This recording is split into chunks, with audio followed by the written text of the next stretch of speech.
Hello, this is Dr. Katie from Craig Chiropractic and Kinesiology, and today we're going to continue our discussion on mindset matters. Now, last time we introduced the concept and idea that sometimes we can self-sabotage our own recovery with our mental state. And today I want to dive into that a little bit more, how our thoughts impact our recovery. So in the last video, we talked about the triangle of health. If you're interested in learning more about that, I encourage you to go back to the last video. I'll go ahead and tag that below and we'll talk about that. Today, we're going to go ahead and focus on the mental component of that triad, okay? Now, sometimes we have mental states that can block our recovery, okay? We have a willpower and, at the end of the day, we have choices we can make. Now, it can be hard. Okay, I understand that people's lives all look different. Some people go through trauma, some people have extreme stress, and this may influence their moods and attitudes. But ultimately, at the end of the day, we have choices that we can make. And sometimes we don't even realize we're stuck in these ruts in our mental state. So this is just kind of like a public service announcement to be like, hey, let's focus on how we're thinking and understand that it can impact us.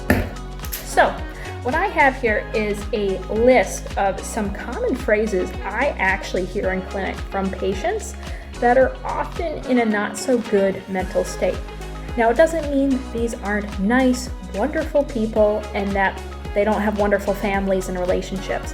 But what this means is that these are phrases typically shared from patients that are mentally stuck and are mentally sabotaging their own recovery.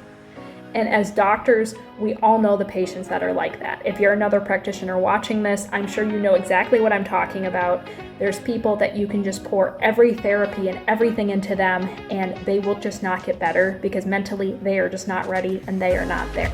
Okay? So what I'm going to do is I'm going to share a couple of the top phrases that I hear repeated in clinic and what they mean. The first one that I hear is the phrase, I have a high pain tolerance. Now, I want to explain this one. Now, this in itself is not a bad thing. It's pretty benign. A lot of times moms will tease about this one because, after giving childbirth, mothers typically have a high pain tolerance, and there's nothing wrong with that. Now, where this phrase becomes a problem is when I'm treating patients. Commonly as a doctor, I will ask patients for active feedback. Like, for example, I may touch 2 points. I may push point A and point B. And I need to know from the patient, does point A hurt more or does point B hurt more? Because this helps me sometimes determine what I'm going to do next. Now with these kind of patients, I will push A and B, ask them a simple question of which one hurts, A or B, and the patient will then look at me and be like, I have a high pain tolerance. Wasn't the question that was asked. Another thing that happens is if I'm assessing a patient, maybe I'm pushing on an arm, back, I want to know, is there a pain response here? Again, it helps me with my assessment. If I push on something and I ask the patient, hey, does this hurt? That is a simple yes or no question. It either hurts or it doesn't. If the patient responds with, I have a high pain tolerance, that tells me about their mental state.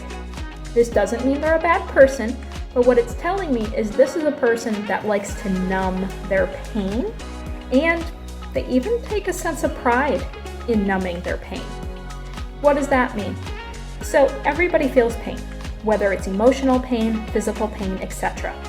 And we all have times in our life where we have to just suck up pain and push through things because we're adults and that's how things work. You talk to parents, people with certain jobs, it makes sense. But as humans, we're not meant to just chronically stuff pain. Pain is not a shame. It doesn't mean you are a weak person automatically because you have pain.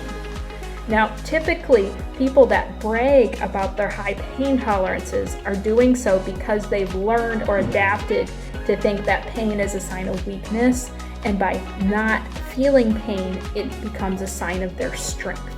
And they may not realize this, but it becomes a source of pride. It becomes kind of their badge of honor. And they love to share that with their doctors and practitioners that I have a high pain tolerance. I've got news. As a doctor, it's not impressive. when a patient tells me they have a high pain tolerance. But besides that fact, I'm not looking for somebody with a high pain tolerance. I'm looking for somebody that's human, that can feel. And so what that's telling me is that you are numbing, okay? So that's telling me you're not in a healthy mental place, okay? So that's the first one.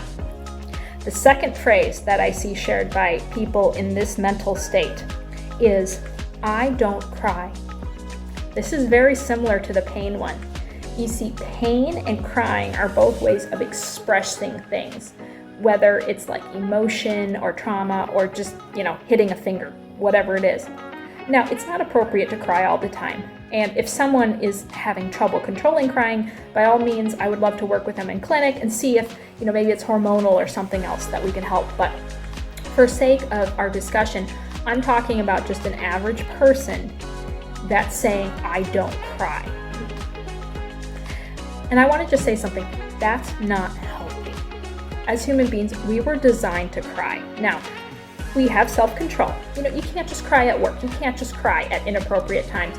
But we all need safe spaces to cry and release. Crying is a natural way to release pent-up stress. It's healthy, it's normal, it's natural. And if you are suppressing crying, that means that you are backlogging so much emotion and pain and you're numbing. And that's not healthy. So somebody that tells me that, again, that's not something to brag about. That's not something to cheer about. That's not something to go to your friends and be like, I don't cry. My heart goes out to you because you need help if that's where you're at. Okay, this isn't judging. This is as a doctor talking to you. You need to give yourself permission to cry. It doesn't matter if you're a man or woman. Crying can be healthy in the appropriate context. Okay? Let's see. The next phrase that I will sometimes hear is, I don't have stress. Now again, I did another video on this exact topic where we kind of, demystify this and talk about how everybody has stress, what that is, and what it can look like. But again, people that deny they have stress either do so, number one, out of ignorance, meaning they just don't know what stress is, and that's fair. Or number two, they're in denial of their stress and they're learned to numb. Do you notice the same pattern in all of these things, whether it's the pain, crying, or stress? It's numbing, okay? The fourth one in here is where people will say, well, I'm just not aware of my body. I just don't know what's going on with my body. I can't tell if things have changed or not.